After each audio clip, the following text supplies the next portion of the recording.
Hey all, welcome to ShareTrack. This is Raj here. And friends, today I'm going to be talking to you about Verve Therapeutics. And I hope you enjoy this video. I'm going to keep it as short as possible.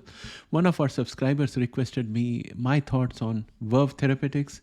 And I thought it had been a long while since we took a look at Verve. Let us see how it's doing. In this video, I'll talk about Verve pipeline, prospects of their lead candidate, Verve 101, which is in phase 1. I'll also talk about its cash balance and cash runway, and also about its collaborators. Let's get started.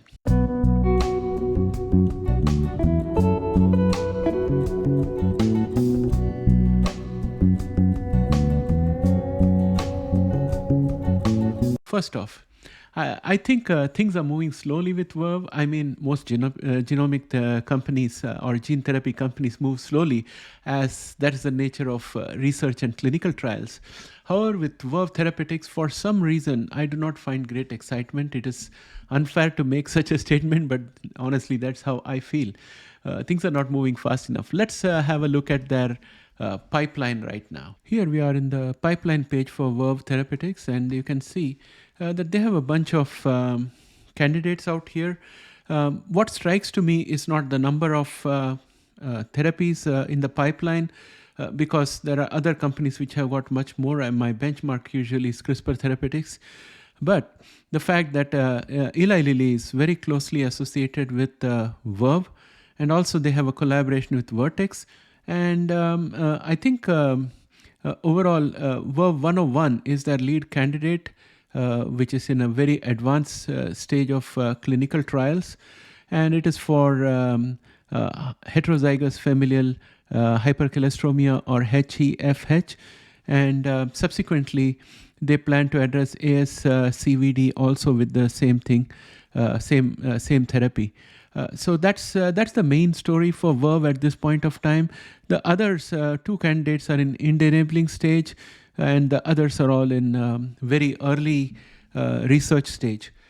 So that's what I think the status of the pipeline has been for quite a while. And the main catalyst for Verve, I think, will be Verve 101 getting approved. And I don't know when that's going to happen. It's going to take some time for that. And having said that, I would say that only one therapy is in phase 1, and monetization is further away beyond this year and possibly next year as well. And I think Eli Lilly recently bought commercialization rights for Verve from Beam Therapeutics. Recently, Eli Lilly bought commercialization rights for Verve 101 from Beam Therapeutics, and this, I think, is a vote of confidence by Eli Lilly, which is a big pharma company. So there is a huge money bag standing behind Verve. And when it comes to their cash balance, just like to take you to their Q3 earnings release and talk about a few numbers. As you see here, we have the Q3 2023 results out here, and in the results, you can see the cash position that they have. So I think that their cash balance is pretty good. They got $485.2 million in cash and cash equivalents and marketable securities, which they say is sufficient to fund operations up to 2026. Now, if I look at their collaboration revenue, they got around 3.1 million out there. So a company like Verve is going to have erratic revenue because it will all depend on when they deliver milestones. And that again depends on optimum execution. So that's what we want to look at and see whether they are executing properly. For example, their research and development expenses went up in Q3 2023 as compared to Q3 2022, and it went up by around 24%, which is a healthy boost. Now, in order to try and see whether this is reasonable, I'm going to look at the percentage at which their general and administrative expenses went up. And general and administrative expenses also went up in almost the same proportion. It went up by 21.75% as compared to same quarter previous year. And their net loss per share has kind of improved by 0.05 or 5 basis points, or 0.05 cents.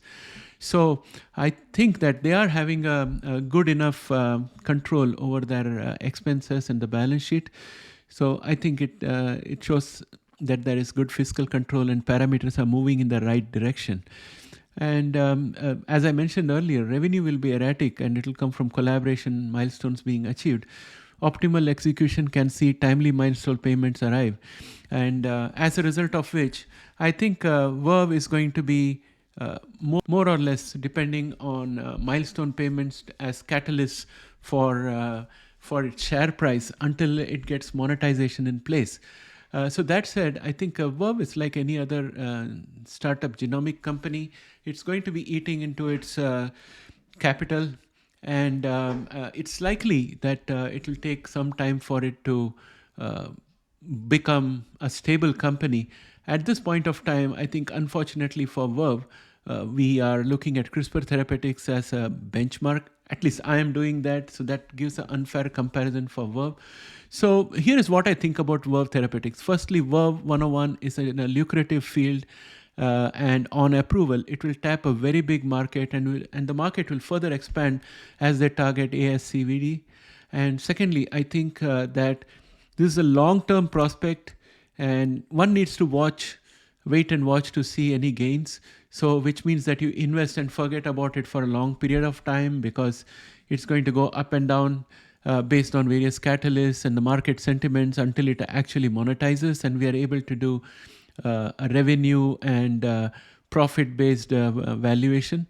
And investing ahead of the curve generally gets you a cheaper stock, but also you buy into the risks. Execution is key to success. I have seen many gene therapy companies changing their strategies, changing their CMO and stuff like that happening. So we don't know what's likely to unfold in the next couple of years before monetization takes place. So that risk is always there. I think at this point of time, CRISPR Therapeutics is where the action is. And as far as Verve is concerned, they raised 1.54 million just a month or so ago. And I suspect they will not dilute their equity further for the near term. Finally, when they do monetize, remember that they bought their CRISPR-Cas9 license from CRISPR Therapeutics, and potentially they may have to pay Editas to commercialize their product because it uses CRISPR-Cas9. So that's something that we have to watch out for. So this stock is for long term and has risks like any other company, that if any of its therapy fails clinical trials, then it's going to be in trouble. So I would say that if you have a long-term horizon and if you have a diversified portfolio, you can allocate a small portion for Verve and forget about it for the next couple of years and then look at it when Verve 101 comes to final approval or BLS stage.